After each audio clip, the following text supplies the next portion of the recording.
हमारे चैनल को सब्सक्राइब करें, बेल आइकन ज़रूर दबाएं। आज की कहानी है जादुई तालाब की कहानी। एक समय की बात है, एक गांव में एक जादुई तालाब था। यह तालाब अपार सुंदरता के साथ भरा हुआ था और उसका पानी अद्भुत नीला रंग का था। गांव के लोग इस तालाब के बारे में कहावतों और किस्सों में सुना करते थे। उन्हें लगता था कि इस तालाब में जादू छिपा हुआ है और जो भी इसे छूता है उसे अनहोनी की सज़ा भुगतनी पड़ती है। गांव के एक बच्चे का नाम राजू था। वह बहुत नादान और खुश मिजाज था। उसके मन में जादू के प्रति उत्साह बहुत था और वह तालाब की सच्चाई जानने को उत्सुक उसे छूने का सोच रहा था। एक दिन जब रात अपने अंधेरे आंचल से गांव को ढक रही थी, राजू ने जादुई तालाब की ओर रवाना हो गया। उसने तालाब की ओर धीमे धीमे कदम बढ़ाए और धीरे धीरे पानी में चले गए। पानी नीला रंग का था और चमक रहा था, जैसे कोई हजारों मणियों से बना हो। राजू ने अपना हाथ तालाब के पानी में डाला और चूहों की तरह तालाब में तैरने लगा। उसने देखा कि कोई भी अनहोनी नहीं हुई। यह देख वह बहुत हैरान हुआ।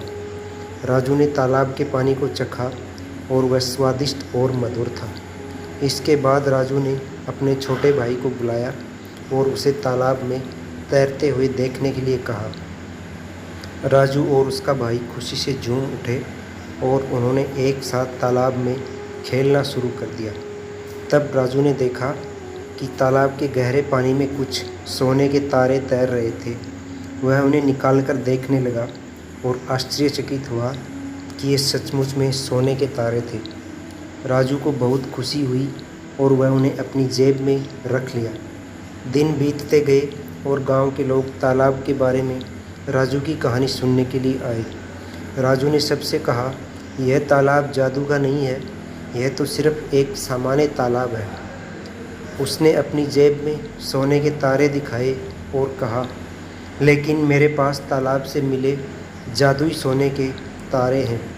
सब लोग चौंक गए और राजू की बातों को गौर से सुनने लगे। राजू ने बताया कि तालाब में जादू नहीं है, बल्कि ये सोने के तारे यहाँ गिरे हुए थे। वह तालाब इसलिए जादुई लगता था क्योंकि वहाँ के पानी में छाया हुआ था और ये तारे चमकते थे। लोगों ने राजू की बातों को समझा और उन्हें बधाई दी। कहानी हमें कई महत्वपूर्ण शिक्षा देती है। वस्त्र परिधान से ज़्यादा महत्वपूर्ण होती है आपकी आत्मविश्वास। कहानी में राजू ने अपनी आस्था और सामर्थ्य पर ध्यान केंद्रित किया, न कि उसके वस्त्र या दिखावट पर। यह हमें याद दिलाती है कि असली महत्व आपकी आत्मा में होता है, न कि बाहरी दिखावट में। सत्य और विश्वास। कहानी में लोग जादुई तालाब की कथाएं बांटते थे, लेकिन राजू ने सत्य ज्ञान के माध्यम से अपने विश्वास को परीक्षण किया। यह हमें याद दिलाती है कि हमें सभी बातों को सच्चाई के प्रमाण के माध्यम से परीक्षण करना चाहिए और अपने विश्वास को सुरक्षित रखना चाहिए। विचार शक्ति का महत्व। राजू ने तालाब में चले जाने से पहले सोच विचार करके निर्णय लिया। उसने अपने बुद्धि का उपयोग किया और खुद को समझदारी से रखा। हमें ये याद दिलाती है कि हमें अपनी विचार शक्ति का सही उपयोग करके बुद्धिमान निर्णय लेना चाहिए। दृष्टि को बदलने की क्षमता। लोगों की मान्यताओं के आधार पर तालाब राजू को जादुई माना जाता था, लेकिन राजू ने अपनी दृष्टि को बदलकर सच्चाई को पहचाना। ये हमें सिखाती है कि हमें पूर्वजों द्वारा स्थापित मान्यताओं से परे जाकर अपनी दृष्टि को बदलनी चाहिए। कहानी यहीं समाप्त होती है। चैनल को ज़्यादा से ज़्यादा शेयर करें, सब्सक्राइब करें और लाइक करें। धन्यवाद।